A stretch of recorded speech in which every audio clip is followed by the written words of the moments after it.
Hi, this is Dick Lyons. Welcome to I Remember Radio special edition with Jim Carson, one of the greatest disc jockeys of all time, a Los Angeles legend, 22 and a half years at KERTH 101 middays. And I think you did some mornings, Jim, too, right? Did some mornings along the way. KGB, San Diego, KFRC, San Francisco, filled in on KERTH when Robert W. Morgan took ill. And that was it. Midday was my favorite shift. That's the best shift. And you had the #1 ratings in Los Angeles, from what I read. Well, we did. Johnny K came on board and revamped the music and was playing the right music at the right time because he knew the market and he knew the music. So and you were the right disc jockey.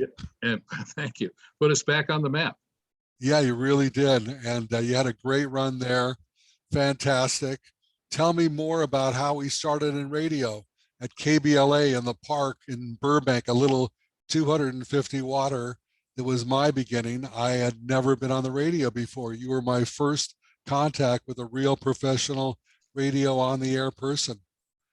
That was 250 water at 1490 on the dial. We were in McCambridge Park in Burbank in a brown, some people called it a cabin. Marv Howard, when he passed through there, called it the tool shed. So, yeah. It was pretty scary, but you were so professional, and I can't help but thank you. All the help you gave me. You basically walked me through it because I hadn't gone to LA City College yet or Ogden Radio School. I didn't have a license, and you were a couple years ahead and more, and you taught me how to do a radio show basically live on the air, because I was brokering time for a couple hours a day on the weekends, and you walked me through the whole thing. I have to thank you now because I didn't have a chance to thank you then. Well, you had it in your blood, so the rest was your doing. You know what? You bring up an interesting point, and we'll talk about some of your history a little later in the program. But I think that I picked up from you this passion for radio, that you really had this energy about radio and focus and concentration. I worked with a lot of people in radio after that didn't have that. There were goofballs and playing around and sort of took it lightly, but you've always been the real professional. And what impressed me the most is something that you told me on the phone the other day. You get to your shift at 7:30 in the morning. You didn't go on the air till 10. So you sat there in the office or wherever you wrote, you had the computer, and actually pre-programmed your show. You planned your show, and very few DJs that I've known and over the years do that. Well, yeah, that was show prep. That was KERTH midday, and got in there, like I say, at 7:30 in the morning. The music was pre-programmed with Selector, so we got the proper rotations with the different categories. And what I was looking for is, where do the contests fall? What content can I do? What's topical? Because radio changed a lot since the early days when you and I first cracked a microphone. Content was mandatory, became mandatory. It wasn't this is and that was anymore. It was you got to add more to it than that. You got to be relevant. You got to relate. You have to do all those things in order to stick around. And that's what I felt I needed to do. That compelled me to get in there early. Plus, I could listen to our morning show on the way in and listen while I was there, because I would, through the course of my shift, would get phone calls inadvertently on the toll-free 1-800-232-KRTH number. I heard Gary and Lisa this morning say whatever they said. And I would go, yeah, that was that. And I would have an answer. So that's brilliant. I was totally prepared for that. And then too, I was what was topical, what was going on? Are the Kardashians again, not again in the news? How can we make fun of them? And it was that kind of a thing. And yeah, that compelled me to get in there early. And you never had to worry about being late because of traffic or something. Well, exactly, because there were times when that commute with a traffic accident, the SIG alert as we know them here in Southern California, could mean a 2-hour drive. And at least I didn't have the stress of thinking I'm going to be late. You can't be Right. late. It's not like working in an office and showing up at 10 after and go, oh man, traffic was terrible. Well, there's a story about KHJ, and I won't mention the DJ, although I'm tempted to. He was at the light at Melrose and Cahuenga in his XKE, and the intro was, "Ladies and gentlemen, here's so-and-so," and he looked over in the car next to him, and Bill Drake was sitting there staring at him, wondering how he was on the air and not even in the parking lot yet. Yeah, I don't mean to correct you. That was Ron Jacobs, who was the program director. Okay, thank you. And he said he rolled down his window and told that person, whose name will not be included, see me in my office. And that was the end of that. That's the rest of the story, as Paul Harvey used to say. Yeah. It was Roger Christian, and God bless him. I worked with him, great guy. And that was just one of his picadillos. He had trouble getting to work on time. Great talent, though. Yeah, historically. I had, ironically, when we briefly crossed paths in 1973, late 73, I was joining FM at KIQQ. We called it K100. And Roger was still there. I'd overlapped this right before Drake Chenault bought the station.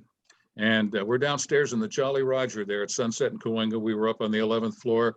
Jolly Roger was the watering hole eatery on the first floor.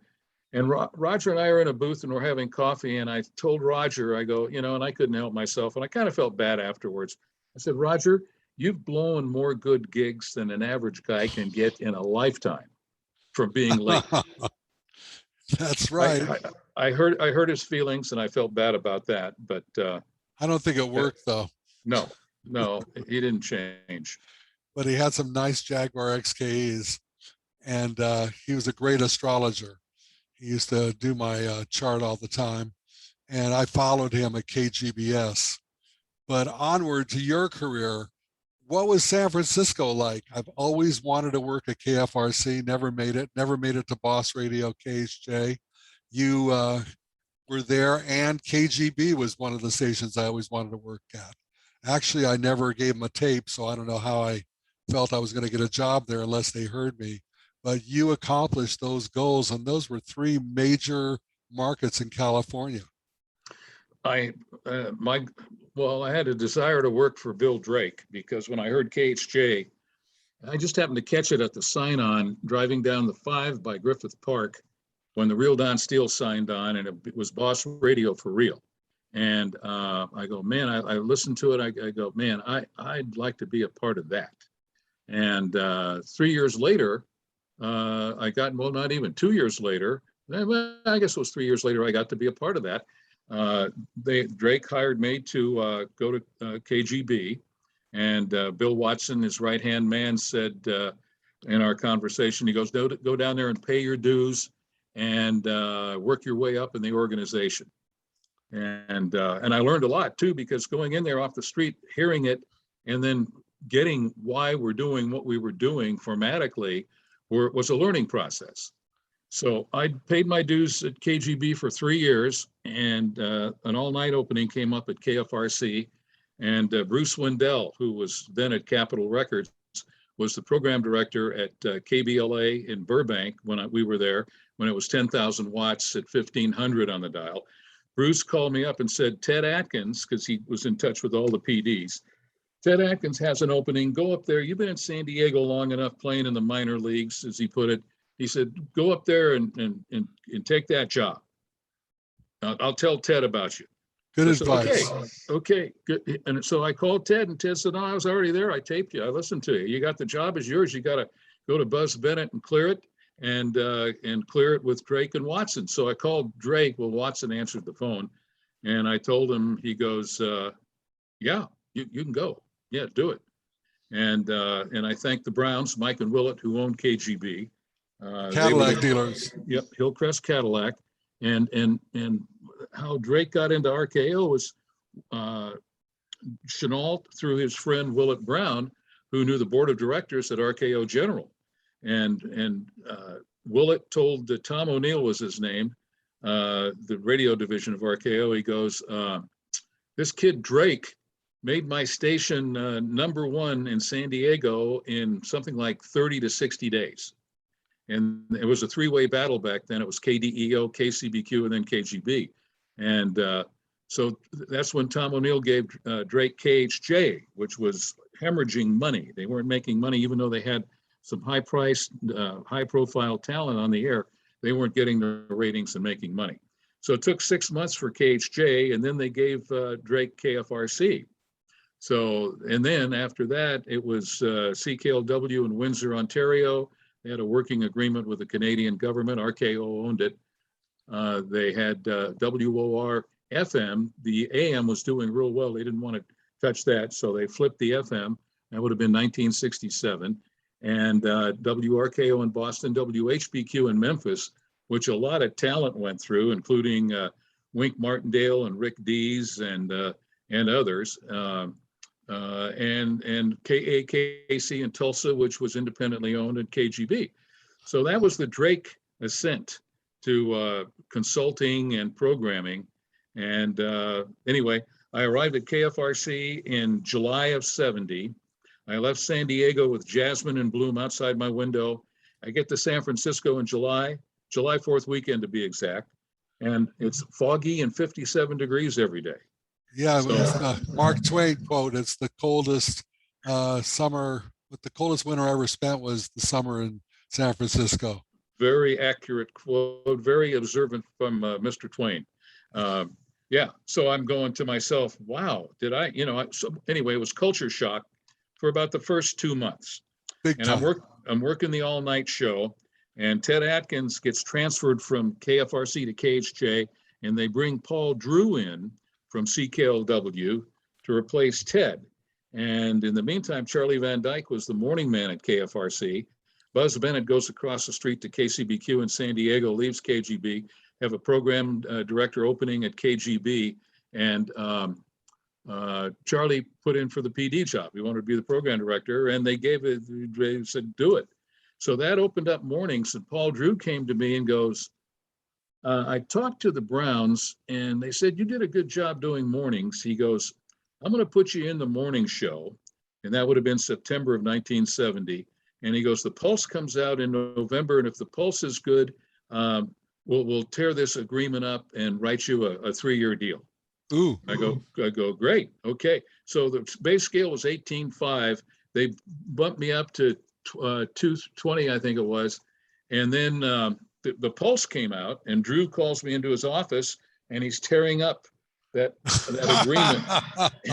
He goes, 3-year deal, this much at the end of the first raise. Anyway, I got 3 raises over a 3-year deal doing mornings.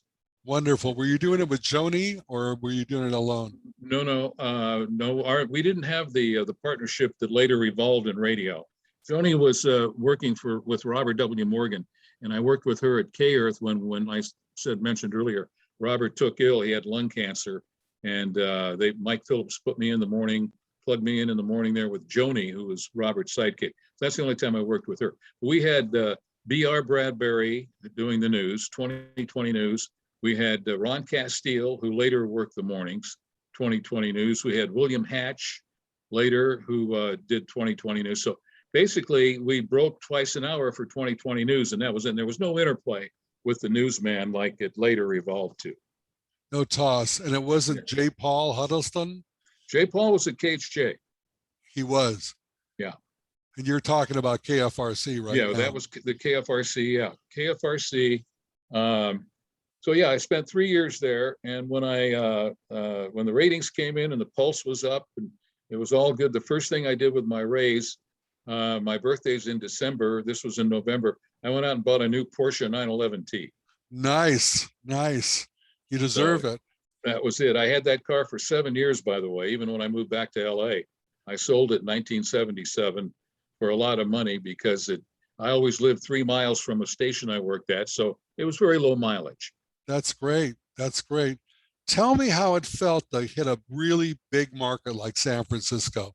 I think San Diego's a big market, but San Francisco is really an important radio market. What did it feel like when you cracked the mic the first day? The transition, and I've used this analogy before, it was like going from flying a Cessna to a 747. That's perfect. Yeah. That's amazing. That's Yeah, what it feels like. Yeah, we had we called them engineers back then. Later, they were referred to as board ops. But unlike KHJ, which had hand cues, the jocks would hand cue the engineer like that. We had a buzz button to buzz the engineer across the glass on a little announcer delight box, which was the mic switch, the monitor knob, and the buzz button. And so I worked across the glass in my entire tenure at KFRC with some great engineers. Joe Sullivan, who later became Joe Collins, worked at Art LeBeau's station Coco in Fresno, and he's retired now and still lives in Fresno.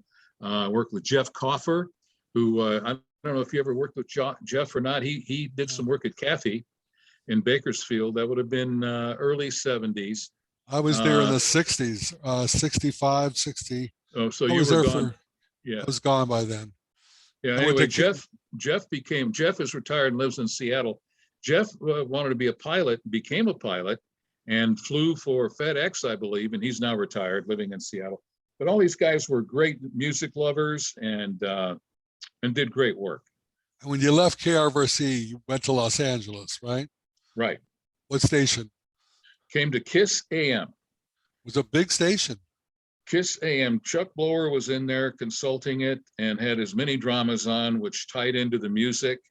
It was more like a soft adult contemporary, although that term wasn't born yet at that time in 1973. Dave Diamond was whom I worked with at KBLA in Burbank. Me too. And later he was at KFRC when I got there in 1970. Dave was like the acting PD and said, come and do summer relief.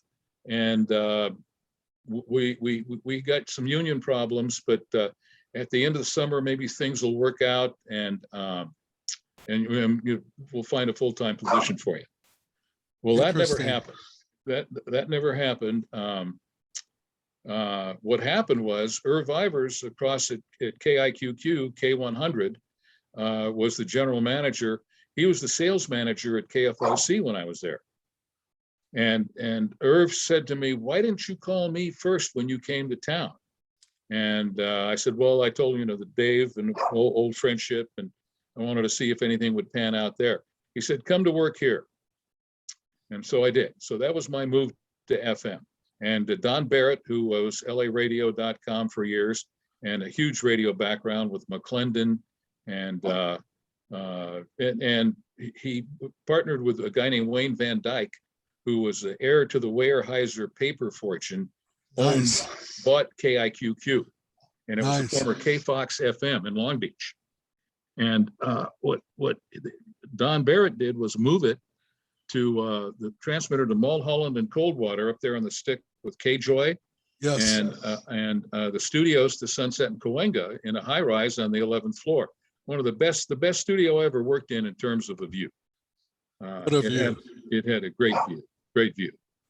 And anyway, so in the meantime, so that would have been September of 73.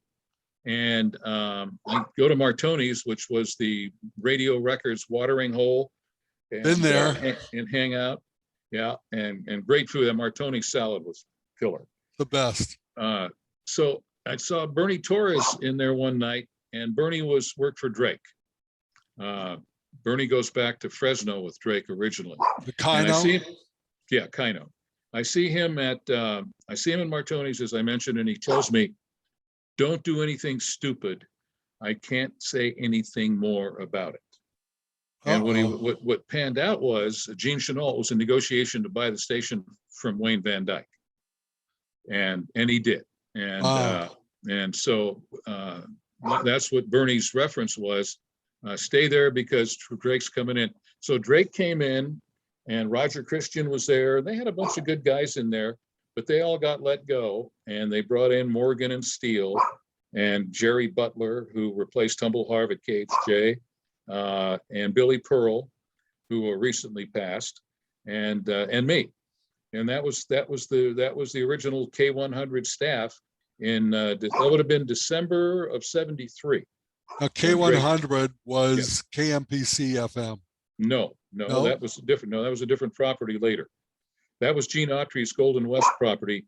Gene Autry bought that from whoever owned Cute 102. That was the former Cute 102 in Glendale. Bob Smith, he was the engineer that found the frequency, and I worked for him back during the first Watts riots up in the Transamerica building in downtown Los Angeles. Right. And So that was really interesting too. Go ahead. when Gene Autry bought the station, he moved it to KMPC, the White House there at Sunset and Van Ness, in front of Channel 5, and moved the FM in there with the AM. And that came, I didn't go there until 1989.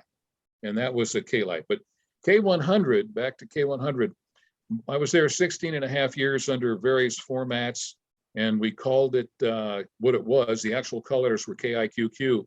Wayne Van Dyke wanted KIOO, but those call letters were taken. They were in Livermore. And so he got KIQQ, and they go, what the heck, we'll just round it off and call it K100, because it was at 100 back then before the points came in like it is now, 100.3. So that was KIQQ, that we were CHR for a minute. George Wilson came in. He was late of the Bartell chain, and he was the one that said, we'll call it KIQQ.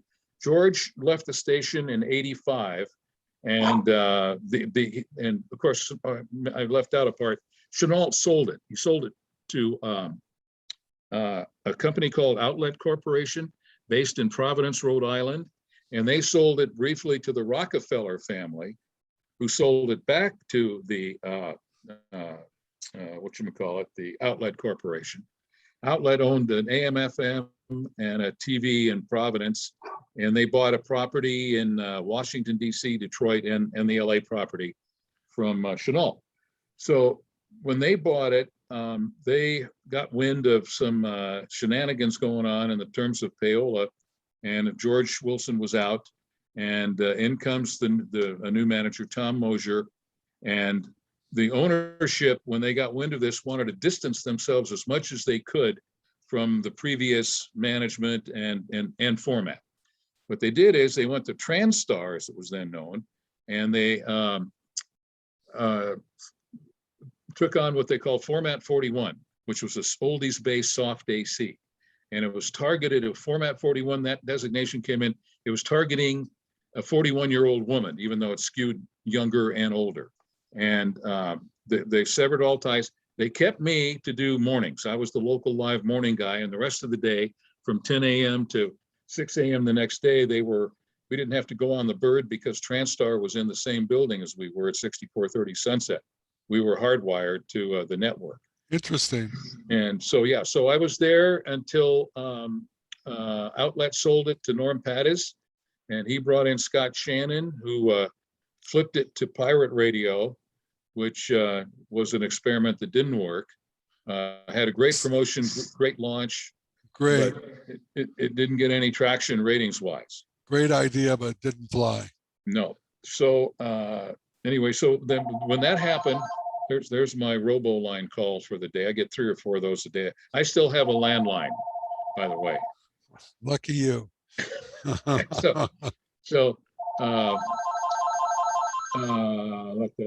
that go.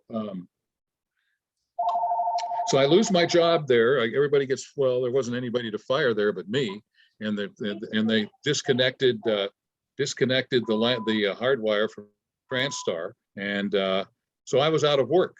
And Bill Ward called me up, because we scored really big. I didn't mention the part, or left out the part where when we were KIQQ became KLIT, we called it KLIT, even though it still is 100 FM. We scored like a 4-1 out of the box. Wow. And yeah, that was huge. And it was all the right demos. It was women. And so Bill Ward calls me up and says, how would you like to put that, well, we were counter programmed down. Johnny K at Coast counter programmed us down to, we were right around a 3 share.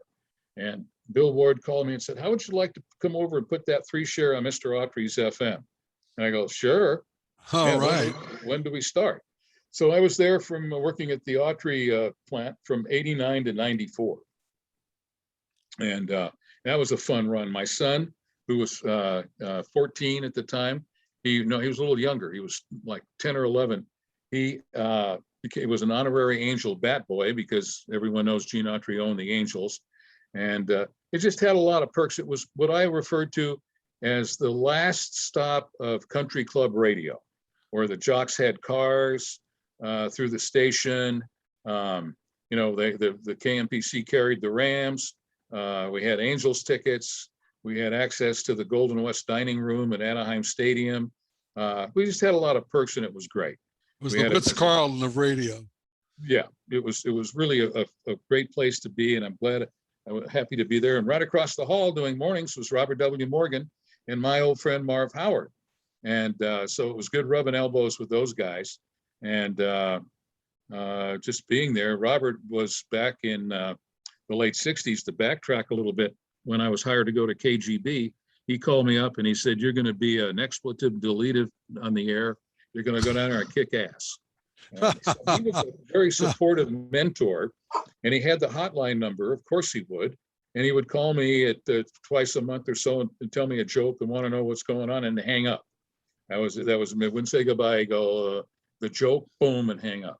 So we stayed in touch that way too, through the San Francisco era, calling me on the hotline and wanting to know what was going on. So here I am back across the hall from him. And now in '94, I wind up at KERTH when Robert's over at KERTH doing mornings.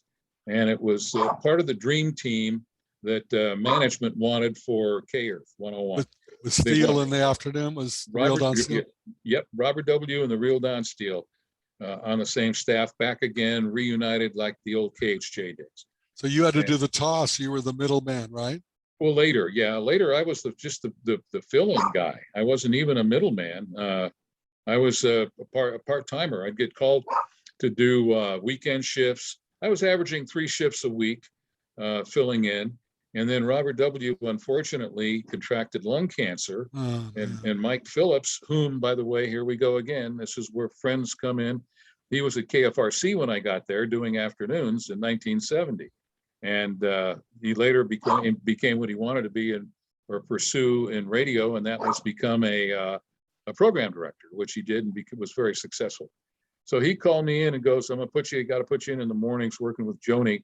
And we had a ISDN line at Robert's house, and Robert would check in a couple of times a morning, but then he got so ill he couldn't do that anymore. And at least he lived to see his daughter Susanna graduate from college, and also what else? He was inducted into the Radio and Television Hall of Fame in LA. How long did the Real Don Steele go on before he passed after that? Not very long. Ironically, they were both 60 years of age. They both smoked 3 packs of cigarettes a day, and they both contracted lung cancer. Wow. So he died, the Real Don Steele died not long after that. I don't have an exact timeline, but it wasn't long after that. And then came the wild man, Tom, the afternoon guy at KERTH that was there for almost as long as you were. Yeah, Shotgun came in. He was hired to replace the Real Don Steele, and he did afternoons. And a great act. Yeah. And he's on Sirius XM on the 60s channel, depending on the time of day. He's on from, I think, so he'd be the night jock because he starts at 4 o'clock our time, which is 7 o'clock on the East Coast. So he's still working. He's working out of his house. Does he have a studio in his house? Studio in his house. That's the way all those Sirius XM guys work lately. That's the trend, and that's the way they do it.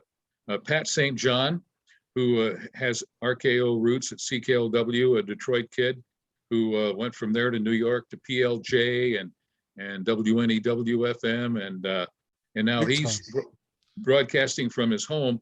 He calls it San Diego, but it's actually Temecula. But they go, who in Jersey City would know where Temecula was? Nobody. Yeah. Well, tell me something about your favorite song, because I think the playlist at KERTH was 500, 900. How many songs were on the rotation? Oh, I don't remember. It loosened up and then tightened up and loosened up. And there was always research involved. And the research showed that the average listener maybe was there for 20 minutes, and unless they were hearing a hit, they were gone.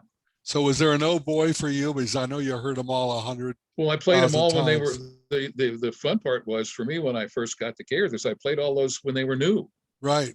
So yeah, I was totally, in fact, there was a song that came out in 1966 by J.J. Jackson, no relation to the DJ, the former DJ of the same name. It's all right. But it's all right. And at the end of the song that I used to play when I actually touched the 45 and queued it up on a turntable and introed it and did all of that at KBLA in 1966 in Burbank, had a line on there, "Oh, but a baby, don't cut no ice." Well, all the stations cut it off. It was cut off on KIIS. So I go to Mike Phillips and I go, "We're cutting off the end of that song." So he listened to it and he added it. So it was back at the end of the song as it fades out, "Oh, but a baby, don't cut no ice." And I don't know what's wrong with that, but. And well, that was all part of my respect for the music. Good. I should let my dog out. Yeah, let me see the dog. He's out. He's in the yard. Okay, I have two. They've been quiet so far. Yeah, mine's a rescue. It's Nacho, Chihuahua. I got him for my son and daughter-in-law, who they were presented with him as a puppy when my granddaughter was born 11 years ago, and they said, congratulations. Thank you. They said, "We don't have time for this dog. We got a brand new baby." And every time I would visit their house, the dog would be on the back porch on a folded up towel. Cats eating his food. And I took him home after 2 weeks of that. I said, "No, we don't have time for that." So I took him home and I've had him ever since. And he's your best friend. He thinks he's a Doberman Pinscher though. He doesn't know that he would be an hors d'oeuvre for a bigger dog. A little dog complex. I know all about it. Yes. Yeah, exactly. A little dog, a big dog trapped in a little dog's body. That's what I like to say. Yeah. Well, I just had such a good time working with you, and I'm so thrilled. I can't believe 60 years has gone by. Wow. And I'm really curious about your secret to long-term employment as a radio personality, because even some of the big names we've talked about in the last half hour or so, they didn't last more than 3 or 4 or 5 years places. That was almost a record. But you were 22 and a half years at KERTH 101. You said 14 years at 16 and a half at K100/KIQQ/KLIT. So yeah. I go ahead. And I also did side work for Drake Chenault, the syndication company. See, that was one of the virtues of working for Bill Drake. And to answer your question, the secret was no secret. Just follow direction. They would come to me and go, "You're doing too much of that and not enough of that." And I go, "Oh, okay." And the next day I'm doing more of that and not as much as they didn't want to hear. As follow direction. Yeah. Well, and I could have been, not to interrupt, but I could have been, I had a brush with being fired at KGB in San Diego, which taught me a lesson. And that was, you wonder how Howard Stern got started. Well, Howard Stern had, how many stations did he get fired at before they realized they're getting Howard Stern? I don't know. It was 6 or 7. I forget. It was a goodly number until somebody said, "Hey, wait, he's not to compare myself to Howard Stern, but the correlation is because I'm not Howard Stern by a long shot." We had a commercial on KGB for beneficial finance. And we had a jingle, a 30-second jingle. Actually, it was 25 with room for a live tag at the end by the jock. And it would be a beneficial beep, beep, you're good for more. A beneficial beep, beep, you're good for more. It was a loan company. And the tag before Thanksgiving was, "Get your Christmas loan now," or words to that effect. And I came out of that spot one day feeling frisky and I go, "It's not even Thanksgiving yet, and they're talking about Christmas." Uh-oh. Well, all 7 beneficial finance managers in the San Diego area heard that and called Bill McDowell, the station manager, and Bill called me in and he was terse. He's going through the top drawer of his office desk, peeling out Padres tickets, Chargers tickets, and he goes, "You're going to go around to all 7 of those managers and apologize." Good for you. And well, It's a good lesson. yeah, I came that close to being fired. So That was pretty close. From then on, I didn't get so risque, so to speak. I did do a thing at KFRC that fell out of my mouth that scared me in the same way, but Paul Drew wound up loving it. What was that? Sears had what they called a fast start battery. That was the name of then in the early 70s, the Sears car batteries, fast start battery. So there again, it was a live tag out of a produced spot. And it said, get your Sears fast start batteries at all 9 Bay Area Sears stores. So I came out of it one morning, and I might have been a little hungover from the night before. I said, get your Sears fast start. Oops, I don't believe I said that. Oh, well, it's good for the ratings. Get your Sears fast start battery at all 9 Bay Area Sears stores. Well, I'm waiting for the hotline. I'm sweating now. And my engineer, Joe Sullivan, across the glass, he's cracking up. And I'm waiting for the hotline to ring. Well, it didn't ring. And I go, phew. Well, Drew had a skimmer in his office, and he went back and listened to it for the hours he was sleeping or whatever, or was away from a radio. And he left the cassette in my box with a rubber band and a note around it. And he goes, this is the stuff ratings are made of. So I got away with one. Good for you. Yeah. Congratulations. I wanted to talk about your armed forces career, armed forces radio. You were in Korea and in Panama. Right. Tell me about that. Well, I lucked out in that I got to be in the Army Reserves, and there was a draft back then. So I go to Fort Polk, Louisiana from LA, this LA kid. I was at KBLA in Burbank working. I was 21, and the basic training was at Fort Polk, Louisiana. They cut me orders after my 2-week leave to go to a signal school at Fort Gordon, Georgia. And I had, that was MP and signal, but my MOS, military occupation skill, was 711 whatever, which meant teletype operator with crypto. So they went to teletype school. I had a security clearance. I'd call home every Sunday on the payphone, and my mom would say, the first time I called home, are you okay? Because the FBI is checking up on you. They went to your aunt and wanted to know about you. So I go, yeah, no, it's because I needed a security clearance. So anyway, I get out of my 6-month active duty, and I get assigned to an engineer battalion in Maywood Bell as the teletype operator. The communication center specialist was the name of the job, the actual name. So I go, man, I don't know, the engineer battalion, that's, those are guys with shovels and stuff. And that they're needed, not that there's anything wrong with that. But so I go to Armed Forces Radio in Hollywood, and I asked the guy at the front desk, I said, I worked in radio, and is there any way I can do my military duty here or commitment here? And he goes, there's a reserve center in the San Fernando Valley on Sepulveda Boulevard that meets on Tuesday, and they have one drill a month on a Sunday. And what was his name? There was a civilian in charge, and go see him. So I did, and I go out, and he tells me they're going to meet, and I forget what day it was. It wasn't one of the meeting days, but he said they're going to be meeting Tuesday night, and it's Captain West is the head of the 222nd Command Information Detachment, which was an Armed Forces Radio Reserve Detachment. So I go back on my meeting night, or that Army meeting, Reserve meeting night, and I see Captain West, and I go, I'm in radio, and he said, you're in radio? And I go, yeah. I go, in fact, you can hear me tonight at midnight on KBLA. I'll be on the air. He goes, well, we don't have any openings. There's no slots open.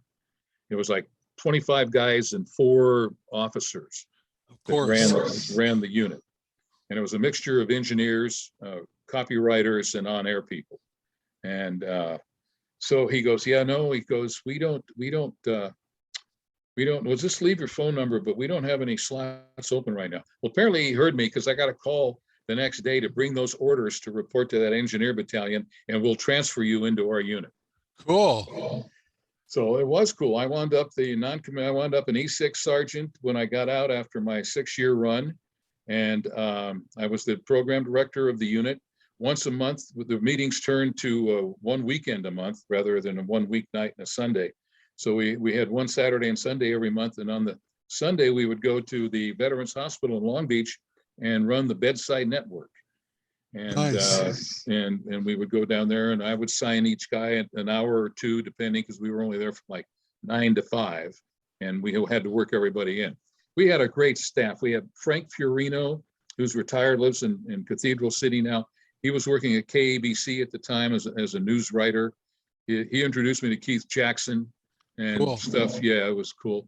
We had later Ken Levine, who was the head writer on Cheers and MASH. Genius. And yeah, total comedic genius. And we had Pat Kelly, Paraquat Kelly. I got him in the unit. He came with the reserve commitment, and I voted to get him in, and we had a slot, so it all worked out. And his dad was Bob Kelly, the late Rams announcer. Oh, that's right. Who moved out here with the Cleveland Rams. I think it was 1947. They were in Cleveland before LA, and they were the Rams. Apparently Cleveland wasn't big enough for the Rams and the Browns, so they came here. And glad they're back, by the way. But Me too. He was a great announcer too.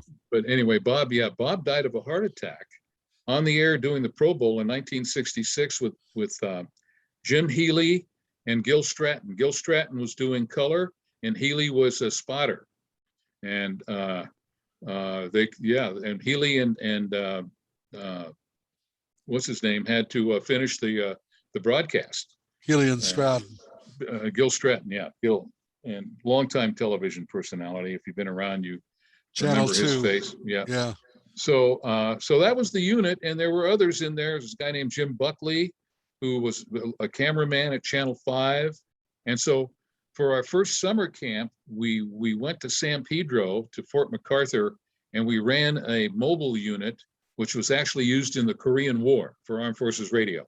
It had a mobile antenna and had broadcast equipment in the back of the Deuce and a Half, was the name of the truck that the unit was housed on. Interesting. And you know, so we went down there for the first time, my first summer camp in that unit. That second time, Major West retired, and we had, he was a major when he retired. We had Captain Van Kirk came in, and he was promoted to major, and he goes, "We're putting in for Panama for our 2-week summer camp." And we did that. We did that the first time, and we flew down there on Pan Am, all 30 of us, and we were housed. It was a 3-story building, administrative offices on the first floor, radio and TV on the second floor, and barracks on the third floor. So what was that like being in Panama? It was awesome. We went down there, and it was humid as heck. Went down there in late summer. It was late August, and we get down there and we have the orientation, and we were integrated in with the regular personnel that were there, that were there for a year or whatever the tour of duty was there, and I think it was 13 months, and so they were kind of jealous because we were only there for 2 weeks and got to go back home again, but it was a cool gig. But the indoctrination coming in was, we're in the conference room, and one of the officers says, "Now look, right out here, we killed one on the front step. There's a little snake called a fertile ant." And he said, "If it bites you, you're dead." Oh, no. So yeah, you're dead in like 30 seconds. And we killed one on the front step. So if you see one, they're not cute. They don't make good pets. Leave it alone. So it was pretty cool. We went on a cruise on a boat that was the station, by the way, was above the Miraflores locks, which is on the Pacific side of the isthmus. And we took the train, which was a 45-minute ride, from the Pacific side to the Atlantic side, which was Cologne. That was the name of the town on the Atlantic side, Cologne. 45-minute train ride. And that was it. Cologne was kind of run down, kind of not very in bad shape, but compared to Panama City.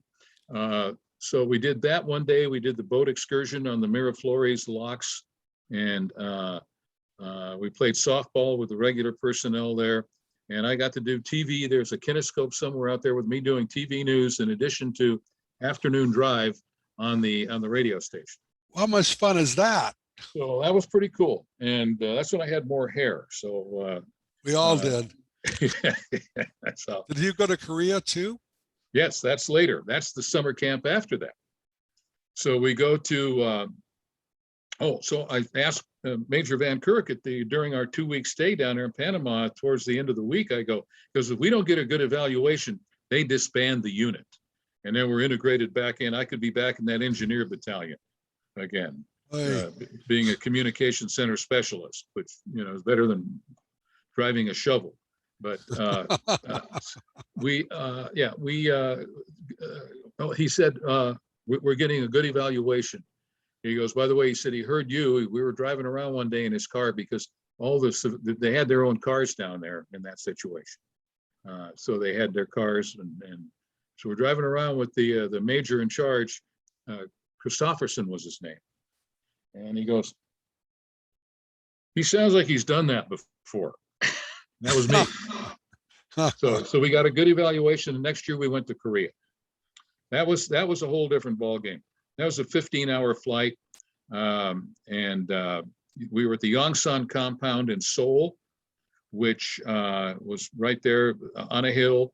The AM and the TV station was right there with the barracks, and the local bar they called the 501 Club, which opened a minute after 5, and where all the personnel would eat and drink, and for the most part.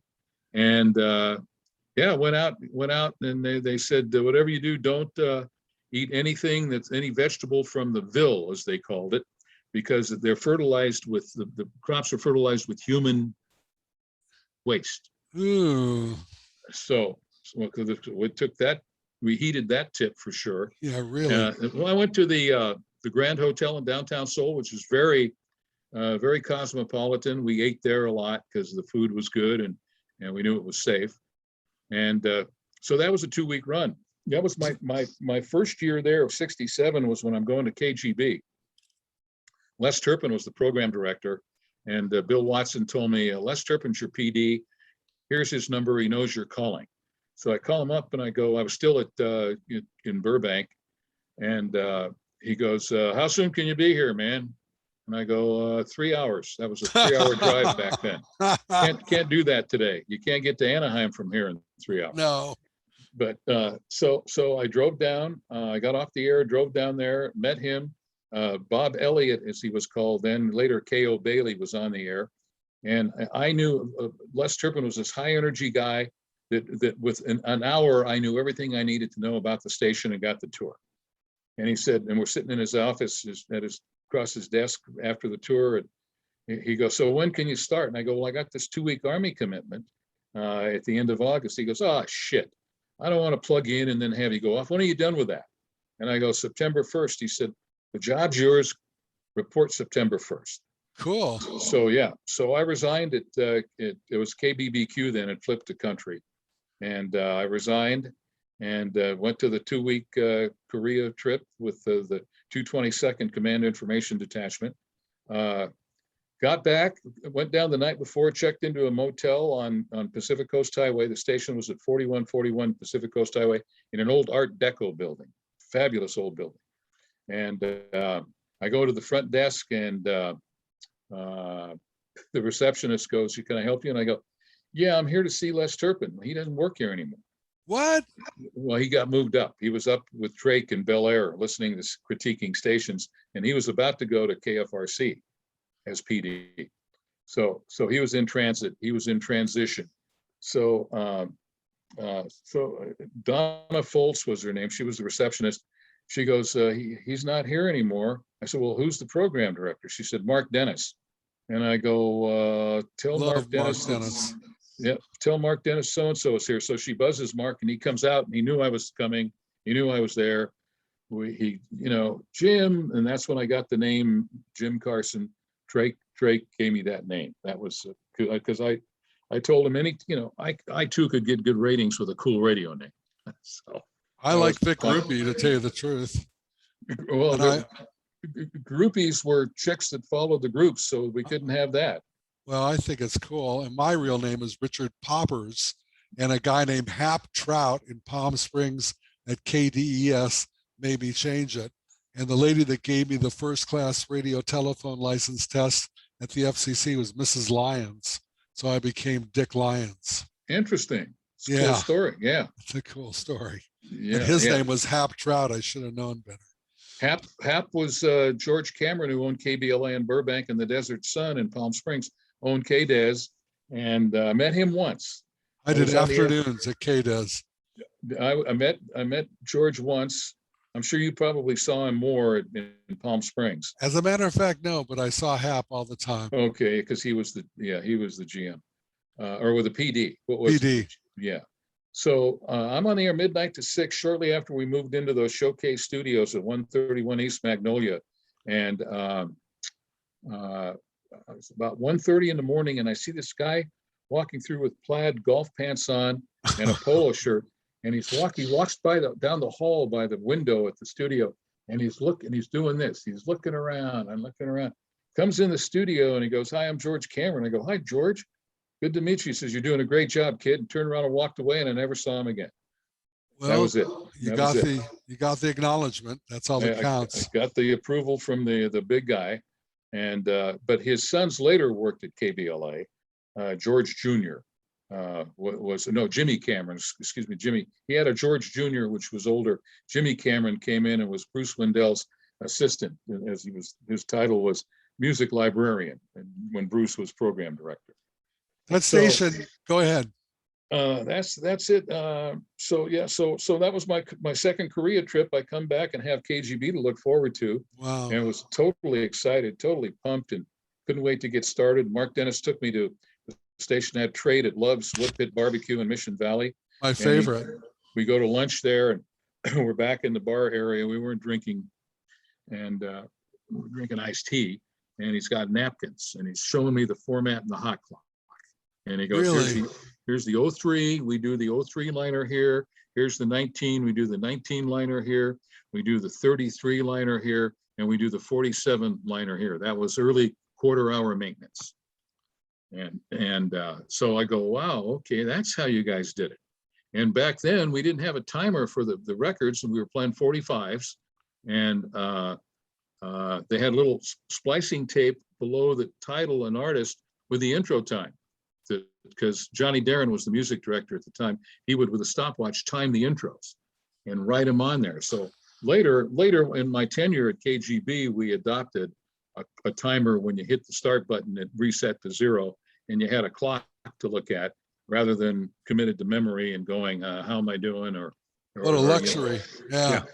It was a good tool. So that was Mark, and Mark, what a great guy. Mark called everybody I know in the industry on their birthday and wished them a happy birthday. He's one of the best guys in radio, really a terrific personality and talented and a sweetheart. Yep. They named that interchange after him off the 5 there in Orange County, which was well-deserved, because he also had a good, left a good mark as a traffic reporter, no pun intended. He did. So Mark, we were doing the history of rock and roll, and back then, before Robert W.'s and Humble Harv's version, which we carried later, and later, ultimately, Bill Drake's version. We were, each jock at KGB was voicing an hour or 2 or 3 of the history of rock and roll, and Bill Mouses, who was the production coordinator at KHJ, would send us the elements, the sound bites, and stuff that we implemented in the 48-hour history of rock and roll. So I go in there one night because I was doing mornings. Mark was the PD, moved himself to 9 to noon. We had 3-hour shifts then, which was a luxury. Nice. KGB. We were an AFTRA station. That's when I joined AFTRA. So I go in there one night after my nap to record a couple of hours at 6 o'clock, and Mark is in his office, and he's anguishing. And I go, "What's the deal?" And he goes, "I've been offered the PD job at KFI. And what would you do?" And I go, "Wow. Okay, well, there's 2 ways of looking at it." I go, "You're leaving the Drake organization," which Drake's thing back then was he didn't hire you back. If you left once, that's it. Yeah. But on the other hand, if you don't go, you might never know what happened, or what would have happened, or how it panned out. KFI was a flamethrower and still is. Yeah, but it didn't do, I forget what the programming was then, but this is 1968 now, remember, So it didn't become music intensive and long before the all talk format. So I don't remember the programming, but anyway, he wasn't there long, and went to KZY in Anaheim, where he spent a lot of time there. I didn't even know about the KFI gig. That's interesting. Yeah. Yep, that was Mark, and sadly we lost him to a heart problem, heart valve. We're losing too many of us, and that's part of the reason the program is what we're doing. I Remember Radio, because we want to catch everybody before they check out. And you're certainly healthy. You look great and got a lot of good energy. And what a memory. My God, you're amazing. So this is something we like to say 100 years from now, if anybody's curious about what was radio, Yeah, what was radio? I heard about that. Yeah, I heard about that thing. They can go online and hear the backgrounds of the people behind the mic, of what really went on, some of the politics, some of the changes and interesting stories. You're a great storyteller, by the way, one of the best we've ever had on. And it'll be educational, and it'll be around hopefully for as long as the internet. And I figure that's going to go for a long time. That'll be here for a while. Yeah, that's not going anyplace. It's not Soon. going anywhere. Either is electricity, No. We're going to keep all those things. So this is a real honor and privilege to talk to you, especially because of our history going back. I don't think I've seen you in person, although I did see you at the Hollywood Bowl when the Righteous Brothers did the concert, and I think you were KERTH. I know you were. Yes. It was a KERTH promotion. Yep. Must have been 25 years ago or 20 years ago. I was on stage. I forget who I introduced. You were on stage. Felix Cavallari and the Chuck the Young Negron, Rascals. Yeah. Chuck Negron of Three Dog Night, Felix Cavallari of Rascals fame, David Clayton Thomas of Blood, Sweat, and Tears fame. Right. And it was highlighted, capped off by the Righteous Brothers. And I met Bill Medley would come into KERTH a number of times, and especially when we started promoting the concert, he came in. And that's the first and last time I met Bobby Hatfield in the dressing room at the Hollywood Bowl, and got to shake his hand. Shortly after that, they went out on tour, and he tragically died on the road in a hotel. So that was Bill Medley or Bobby Hatfield? Bobby Hatfield. Yeah, he unfortunately, what a super talent. Unchained Melody. Oh man, probably one of the greatest renditions of all time. That thing, music tested over the top every time. Every time. Yeah. And I read a story online. In fact, there were a bunch of music teachers and opera people and producers, and they'd play the song and interrupt it and said, this guy had an operatic voice. He had one of the best voice and best production. It was, they rave about him still to this day. I just looked at it maybe 6 months ago. He told the story, Bill Medley, when he was a KERTH, told the story on the air with Gary Bryan in the morning. And he goes, when he first heard, when Phil Spector produced You've Lost That Love and Feeling, Bill Medley and Bobby Hatfield's first response was, it's too long and it's too slow. It's 3 minutes and 35 seconds.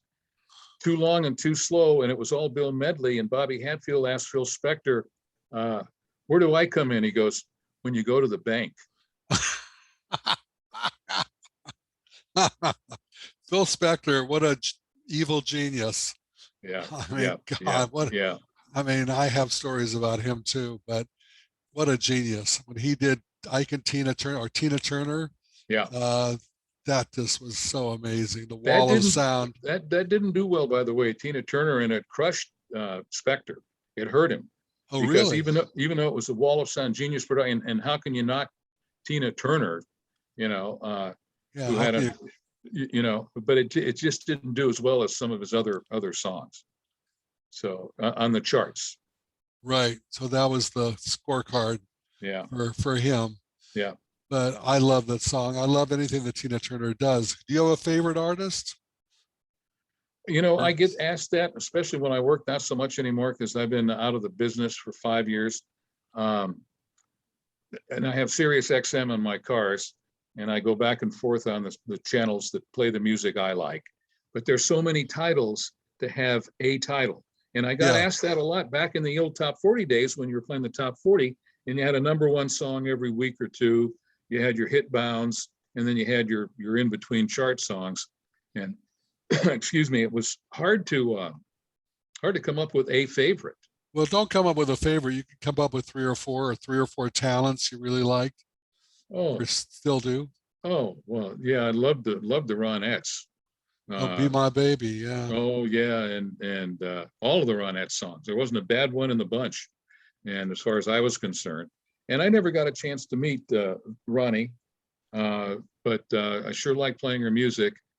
Do I Love You? That was one of my favorites by them. And of course, Fabulous. Be My Baby, and everybody knows the Brian Wilson comeback with that was Don't Worry Baby. Oh, I didn't Because realize that. I think Roger Christian wrote that. he got co-writing credit with Brian Wilson, correct? Yeah. Yeah, Brian loved Be My Baby, and that was his answer song.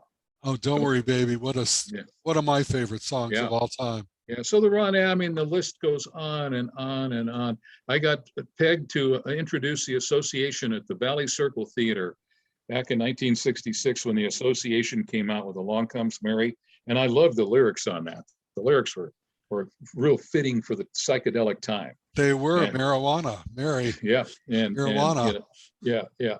And so Bruce Wendell says, you're introducing the Smothers, or I'm going to get to the Smothers Brothers in a minute, the association at the Valley Circle Theater. So I'm there as a kid, 21 years old, maybe, or 20, wearing my red KBLA blazer, my Ron Postal gray slacks, my white shirt, my black tie, and I'm on stage, and the stage is revolving, and I look down, and there's Tommy Smothers in the front row.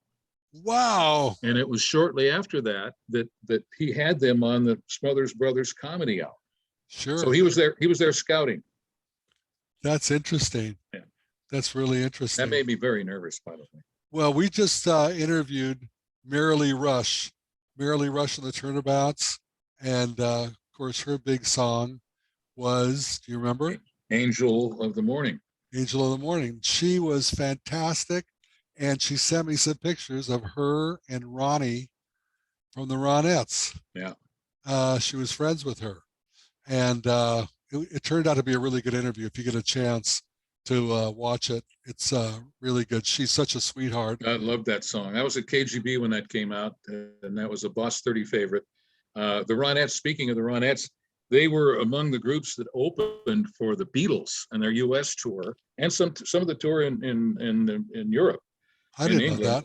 Yeah, and because there's a reason for that, and I learned it when I hosted Back to the Beatles, which ran Sunday mornings on KRTH. I used to listen. It was a hit. The ratings were always good, so that's why I got up in the morning and turned it on. My wife at the time and I always had it on. So one of the things that came out of that show was, back in the late 60s, all those Beatles songs before Sgt. Pepper were 210, 220 in length. So the Beatles concert would last 20 minutes. So they would have the Righteous Brothers opened, Del Shannon opened, not all at the same time, at various different concert venues, at different concert dates. And the Ronettes would be part of the opening act to help pad that time, to make those concert goers feel like they got their money's worth rather than being over with in 20 minutes. I didn't realize that. I was at the first Beatles concert that Bob Eubanks promoted, who we've also interviewed, by the way. And I didn't hear a thing. I had great seats through a friend of mine. Before I was in radio. I think I was maybe fooling around trying to be a DJ in high school in somebody's garage with some turntables and a microphone. But we had these great tickets and I heard nothing. It was screaming so loud, it actually hurt your ears and you couldn't hear anything. John Lennon's soundbite in Back to the Beatles that we played was, it was the same thing. And the audience sounded like seagulls shrieking. Yeah. That's all he heard on stage. It was hard to hear. Oh, in those early concerts, they used baseball PA systems when they got to the baseball stadiums. You said you went to the first one at the Hollywood Bowl, so the sound system had to be pretty good. But by the time they got around to Candlestick Park and Dodger Stadium and Shea Stadium in New York, they're using baseball stadium PA systems. So the sound was not good. No, but just being there was Yeah. a big deal. That was an experience. That was an experience you never forget, a phenomenon. Well, you worked in the phenomenal time of music. I think it's going to happen someday again, maybe, but it's a part of time that's so important to the history and the culture. And you got to man the, like you say, the 747. I used to call it the big Ferrari. You know, that's what I felt like when I was on a 50,000 watt flamethrower like KGBS and their FM 100,000 watter. That's the feeling that I got, that I'm driving the big car. So it's an honor and privilege to talk to you. By the way, to add what you said, you just said, you talked about the music and the era. Right. And one of the things Bill Drake said that I'd like to throw in is when he, in hindsight, looked at the success and his success of running RKO General, KHJ and all of them, was he said after the fact, we were fortunate when we debuted the format that the music was so good. Right, exactly. Talking about, 65, 66, 67, 68, it was just really, really good. Well, you guys were the perfect framework for the art. And it also became an art, and we became popular with those artists, which was really an opportunity for us to be famous just by association. I met Glenn Fry. In fact, when I was at Golden West's KLIT at Disneyland doing a remote, Glenn was promoting a foundation his wife started in Colorado to take kids, underprivileged kids out and show them life in the mountains, fishing, horseback riding, and that kind of stuff.